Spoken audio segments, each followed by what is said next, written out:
ఇది మాత్రం సీరియస్గా తీసుకో మృదులా. మళ్ళీ తర్వాత నేను నీకు అన్యాయం చేసినా అని ఎంత ఏడ్చినా ఉపయోగంలే. నేనెప్పుడు నీకు చెప్పే మాట ఒక్కటే మానసి, నీకు సంబంధించిన ప్రతి సంతోషంలోనూ నేనుంటాను. నీకోసం ఏమైనా చేస్తాను. కానీ నా భర్తనే నా నుంచి లాక్కుంటానంటే ఎలా వదిలేస్తాను మానసి? అసలు ఆ ఆలోచన కూడా సహించలేను. అయినా నువ్వు నాకు అన్యాయం చేయలేవు మానసి. నువ్వేం చేసినా దానివల్ల నాకు అన్యాయం జరుగుతుందని నీకు అనిపిస్తే ఆఖరి నిమిషంలోనైనా నీ మనసు మార్చేసుకుంటావు.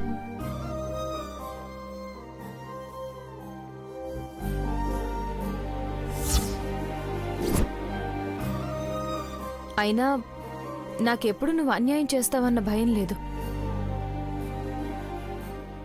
జరిగిన దాని గురించి ఆలోచిస్తూ చివరికి జరక్క ఎంత బాధపడిపోతావో అని ఆలోచిస్తుంటేనే భయమేస్తోంది.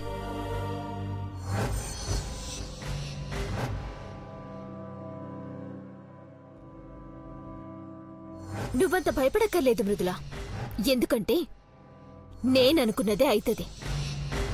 అవ్వదు అని నమ్మకముంటే ఒక పంచే. నా పెళ్లి పనులన్నీ దగ్గరుండి నువ్వే చే. నవ్వుతూనే నన్ను పెళ్లి కూతుర్ని చే. నవ్వుతూనే నన్ను పెళ్లి పీటల మీద కూర్చోబెట్టు. నా మెళ్ళో ఎవరు తాళి కట్టినా నవ్వుతూనే చూస్తావా? నవ్వడమేంటి మానసి?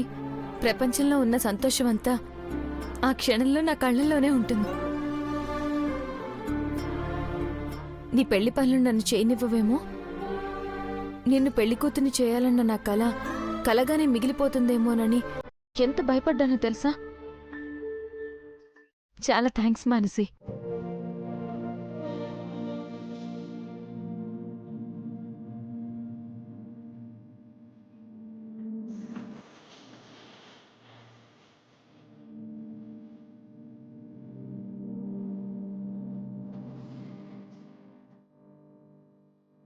ఇది కళా నిజమా?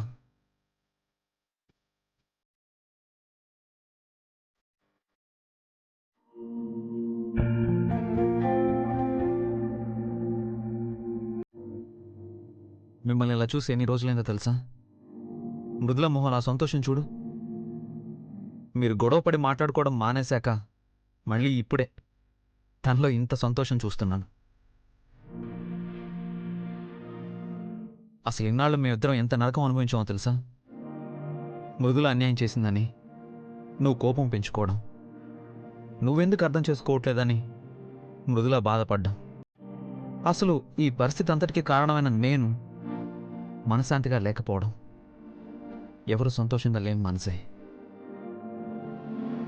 ఇప్పుడు నువ్వన్నీ మర్చిపోయి కలిసిపోవడం ఎంత సంతోషంగా ఉందో తెలుసా? అసలు మృదుల మొహం ఆ సంతోషం చూడు. అవును బావా, చాలా సంతోషంగా ఉంది. నా పెళ్ళైనాక కూడా ఇదే సంతోషం ఉంటే చాలు. నేను కలలు కంటున్నది నీ పెళ్లి కోసమే మానసి. తర్వాత మిగిలేది సంతోషమే. అమ్మయ్యా, పెళ్ళంటే నువ్వు మూతి ముడుచుకోవడం, మొహం తిప్పుకోవడం, నీ దగ్గరికి రాలేక మృదులా బాధపడ్డాం. ఇవన్నీ తలుచుకొని నీ పెళ్ళిని ఎంజాయ్ చేయలేనేమో అని బాధపడ్డాను మనసి. ఇప్పుడు ఏ బాధ లేదు, ఫుల్ ఎంజాయ్. మీరు మాట్లాడుకొని చాలా రోజులైంది కదా, మీకే చాలా మాటలుంటాయి. నేను అస్సలు డిస్టర్బ్ చేయను. బాయ్.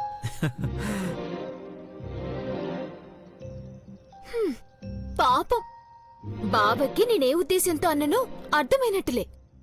నీకైతే అర్థమైంది కదా. నాకు అర్థమైందిలే మానసి. గోరింటాకు బాగా పెట్టానా? చాలా బాగా పెట్టావు. ఇంకొంచెం బ్యాలెన్స్ ఉండిపోయింది. ఒక లెటర్ చెప్తాను, రాయవా? రాస్తాను మానసి, కూర్చో. చెప్పు.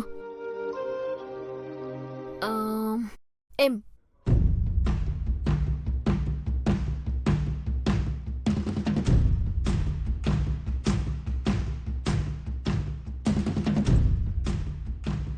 ఇంకో ఎం.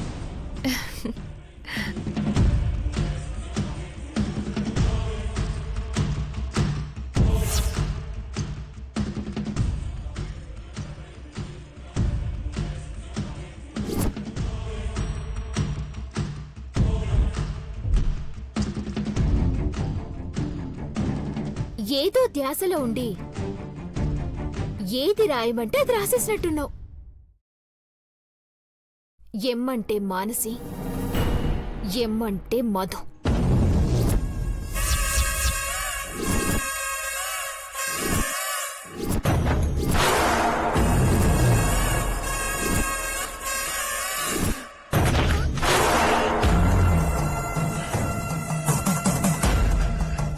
ఈ రోజు నీ అంతట నువ్వే నా చేతి మీద రాసినావు. రేపు నీ అంతట నువ్వే బావ చేత నా మెళ్ళో తాళి కట్టిస్తావు. రెడీగా ఉండు.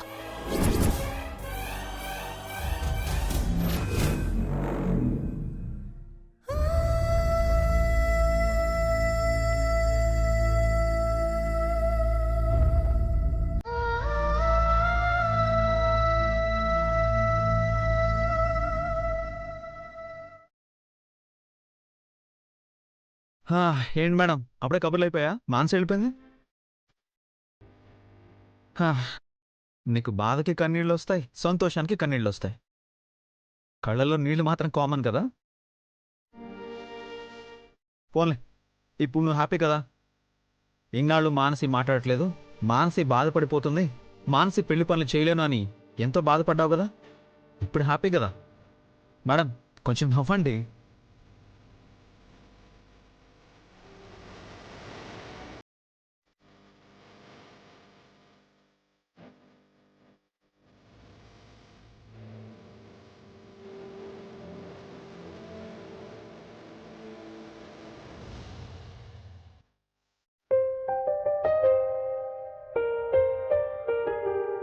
అయిపోయినాయి కదా అన్ని? ఇంకొకటి ఉంది మేడం.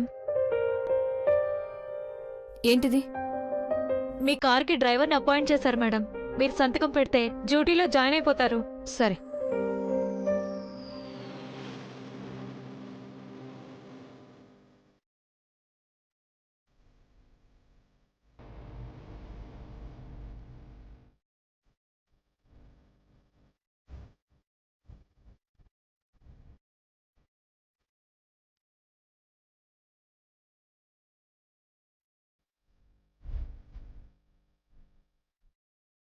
ఏమైంది మేడం? ఆ, ఏం లేదు. ఆ ఫైల్ చూడగానే ఏదో ఆలోచనలోకి వెళ్ళారు. కళ్ళల్లో నీళ్ళొచ్చాయి. అతను మీకు తెలుసా మేడం? తెలీదు. మా నాన్నగారి పేరు కూడా వీరస్వామి. ఆ పేరు ఇక్కడ చూడగానే కొంచెం ఎమోషనల్ అయ్యాను అంతే. ఇంకా మీటింగ్స్ ఏం లేవు కదా? లేవు మేడం. మధుగారు ఎక్కడా? కింద మీకోసం వెయిట్ చేస్తున్నారు మేడం. సరే, రేపు కలుద్దాం. Bye madam.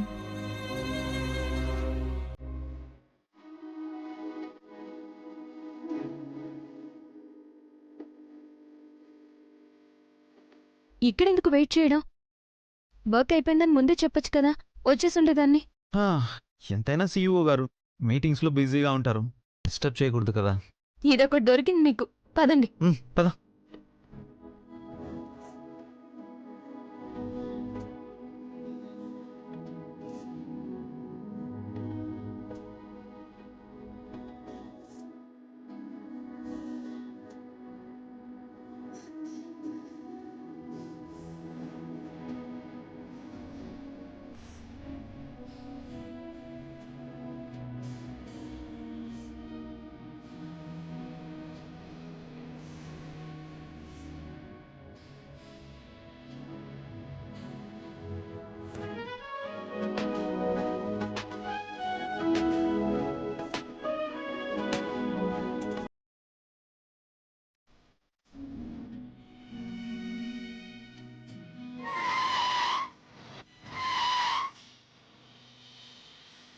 మృదుల, ఇల్లు వచ్చేసింది.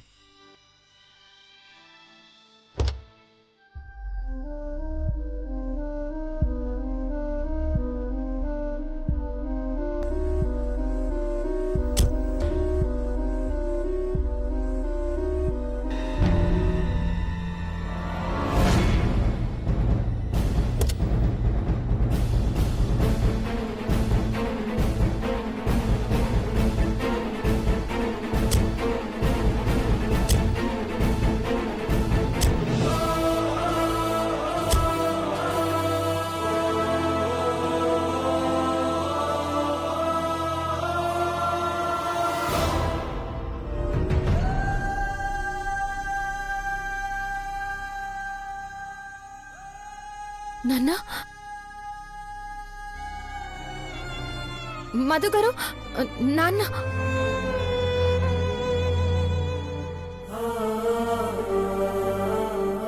నాన్న మృదులా, నమ్మలేకపోతున్నాను నాన్న. కళ నిజం అన్నట్టుగా ఉంది. ఇన్నాళ్ళు కలలోనే ఉన్నానమ్మా. మీకు కన్నీరు మిగిల్చాను. ఇదిగో ఇప్పుడే కళ్ళు తెరిచి నిజంలోకొచ్చాను. అంతా అల్లుడు బాబు చలవేనమ్మా. నా ప్రాణాలు కాపాడాడు, బతుకు మీద ఆశ పుట్టించాడు, బంధాల విలువేంటో చెప్పి మీ దగ్గరకు వచ్చేలా చేశాడు.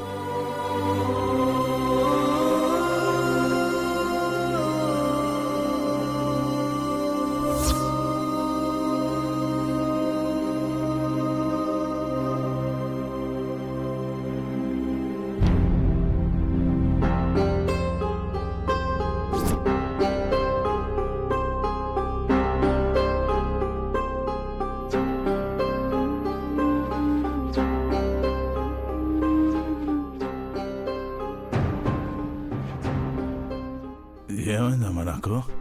ఏమైందా? ఫుల్గా తాగి రోడ్డు దాటుతుంటే కారు గుద్దేసింది. పాపం ఆయన ఎవరో దేవుళ్ళ వచ్చి నేను హాస్పిటల్లో చేర్చి బ్లడ్ ఇచ్చి కాపాడారు. లేకపోతే తాగిన మత్తులోనే ప్రాణాలు కోల్పోయేవాడివి. నా ప్రాణాలు కాపాడిన ఆ దేవుడెవరమ్మా? అదిగో ఆయనే.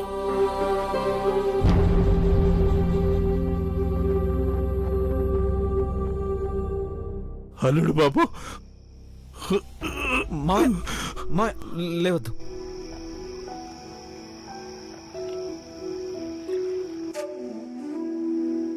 రోడ్డు దాటేటప్పుడు కాస్త చూసుకోవాలి కదా మావయ్య. మీకేమన్నా అయ్యుంటే అత్తయ్య మృదుల ఏమైపోయి ఉండేవాళ్ళు? ఏటల్లుడు బాబు మీరనేది? నాకేటన్నా అయితే వాళ్ళకేటైతుంది బాబు. నేనుంటే ఎంత, లేకపోతే ఎంత? అయ్యో అలా అనద్దు మావయ్య. మీరంటే వాళ్ళకి ఎంత ఇష్టమో మీకు తెలీదు. ఊరుకో బాబు, నాలాంటి రాక్షసుని ఎవరు ఇష్టపడతారు? అసలు నేను కనిపిస్తేనే పురుగును చూసినట్టు చూస్తారు బాబు. ఇంటికొస్తే కుక్కని కసినట్టు కసిరేస్తారు. ఇంకా నేనంటే ఇష్టమంటారేంటి బాబు? నేనెవరికి అక్కర్లేదు బాబు. ఎన్నాళ్ళు అనాథల బతికాను, అనాథలాగే పోయేటోడిని. నన్నెందుకు కాపాడారు బాబు? మీరు అన్నది కాదు మావయ్య. మీకెవరూ లేరని మీరు అనుకుంటున్నారు, కానీ మీకోసం తల్లి కూతుళ్ళు ఎంత ఆలోచిస్తున్నారో మీకు తెలీదు. మీరు అక్కర్లేదు అనుకుంటే ఈరోజు తాళిబొట్టు తీసేమన్నప్పుడు అత్తయ్య ఎందుకు తీసేయలేదు? భర్త ఎంత తాగుబోతూ తిరిగిపోతైనా, ఎంత నరకం చూపించినా భార్య భరిస్తుంది. ఎప్పటికైనా మారకపోతాడని ఆశగా ఎదురు చూస్తుంది. అంతేగాని ఇలాంటి భర్త అవసరం లేదని ఏ భార్య తాళి తీసి పడేదు. అత్తయ్య కూడా అంతే మావయ్య.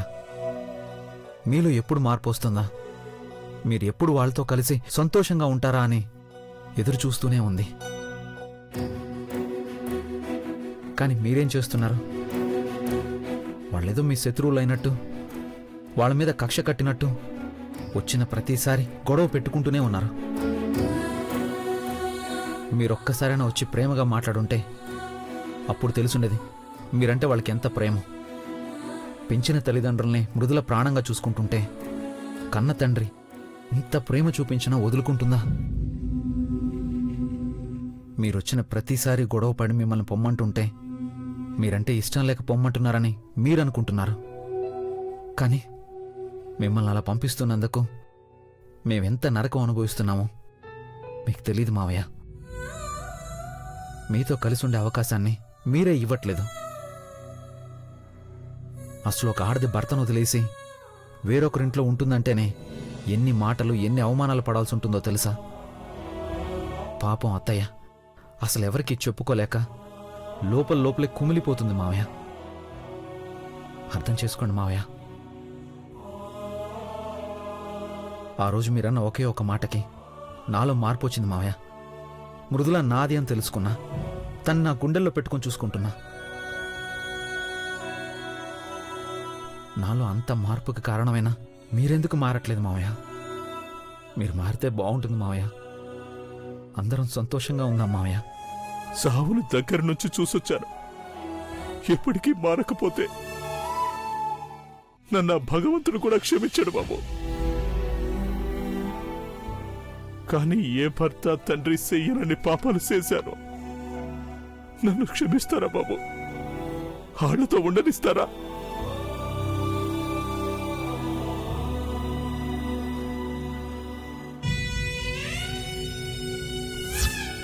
నన్ను క్షమిస్తావా అమ్మా? అయ్యో నాన్న, అలా అంటారేంటి నాన్న? ఇప్పుడు మిమ్మల్ని చూస్తుంటే ఎంత సంతోషంగా ఉందో తెలుసా? అసలు అమ్మ ఎంత సంతోషిస్తుందో తెలుసా? రండి నాన్న, రండి. చెల్లెమ్మకి పెళ్ళంట, అన్నయ్యకి సంబరమంట, అన్నయ్యకి సంబరమంట.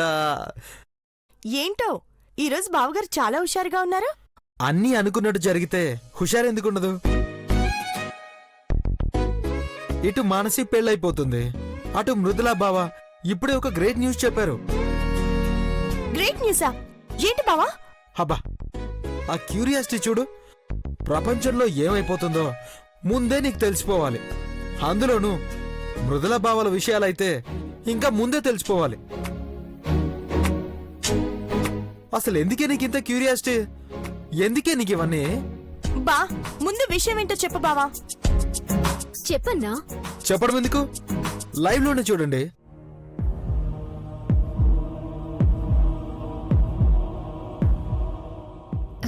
నాన్న రండి.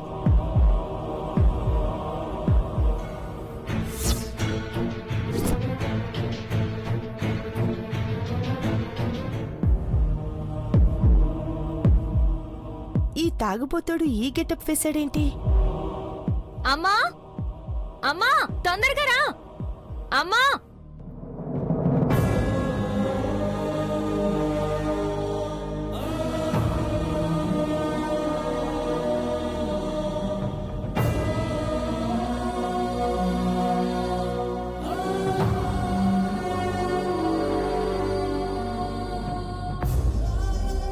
రా నాన్న, రా.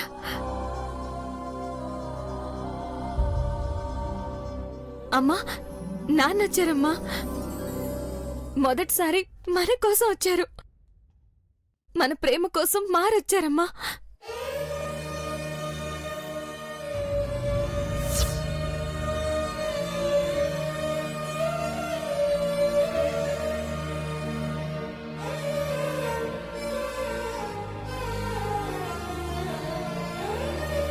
చాలా సంతోషంగా ఉంది వీరాస్వామి. చూడు ఎంత బాగున్నావో. మత్తులో ఉన్న మనిషికి, మంచిగా మారిన మనిషికి ఉన్న తేడా ఇది. ఈ మార్పు కోసమే కదా ఇంతకాలం ఎదురు చూసింది.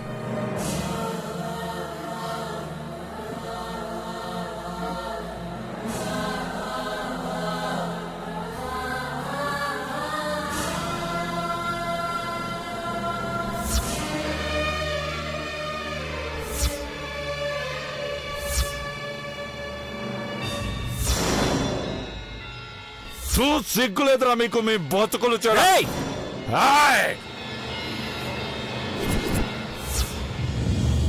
ఇన్నాళ్ళు నేను ఇంటికొచ్చిన ప్రతిసారి నన్ను బయటికి గెంటేస్తుంటే నన్ను అసహించుకుంటున్నాను అనుకున్నానే కాని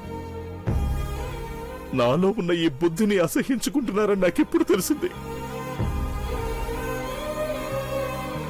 నా బిడ్డకి, భార్యకి ఆశ్రయం ఇచ్చారు. నా బిడ్డకి మంచి బతుకునిచ్చారు. మీ మంచితనాన్ని అర్థం చేసుకోకుండా మిమ్మల్ని నానా మాటలు అన్నాను. చాలా ఇబ్బందులు పెట్టాను. చాలా పాపం చేసేసాను బాబు. అయ్యో, ఏం చేసినా నా పాపానికి ప్రాయశ్చిత్తం లేదు బాబు. నన్ను క్షమించండి బాబు, నన్ను క్షమించండి, నన్ను క్షమించండి, నన్ను క్షమించండి. అయ్యో వీరస్వామి ఆగావు. చేతు బాబు, చేసిన తప్పుకి ప్రాయశ్చిత్తం చేసుకుంటే గాని నాకు మనశ్శాంతి ఉండదు.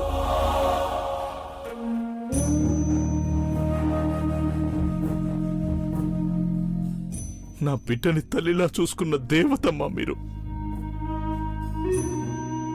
నెత్తిని పెట్టుకుని పూజించాల్సింది పోయి మిమ్మల్ని ఎన్ని మాటలన్నాను. నన్ను క్షమించండి అమ్మా, క్షమించండి.